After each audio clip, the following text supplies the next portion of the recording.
as a DJ, when working with live bands and performers, there are a few things that you want to do, and this is what I have found throughout my experience over the years. The number one thing that I'm going to stress here is if you are a wedding DJ and you're working with a live band or performers, do a sound check. Please do a sound check.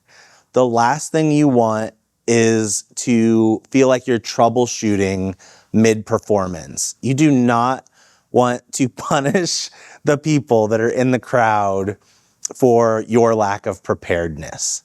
You really don't. It is critical to do a sound check. I did a wedding last weekend, and I told them right off the bat, when we're in our sound check, I said, this is going to sound bad for like 30 seconds or less, but it's going to sound bad at first. Don't think I don't know what I'm doing.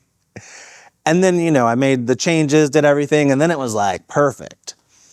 But if we did not do that sound check during the wedding, it would have sounded awful, and I would have been making little changes. People in the crowd would have been looking at me. So it's very, very, very important to make sure that you do those sound checks. Also, there was once a point in my life where I'd never worked with a band or a live performer.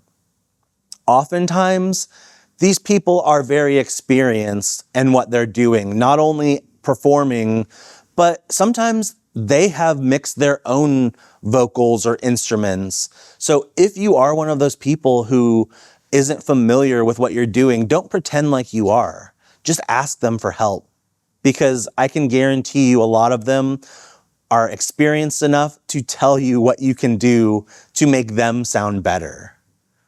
And early in my DJ career, that's exactly what I did. I had to mic up and change the levels for a band, and I just told them right off the bat, hey guys, I've never done this before.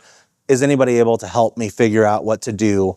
And there was a guy who was the one who did that for their band, and he showed me exactly how he sets up all of their band members, and that was a huge learning experience for me. Now, if I had just said, oh yeah, I know what I'm doing, it would not have sounded good, and I would not have learned anything.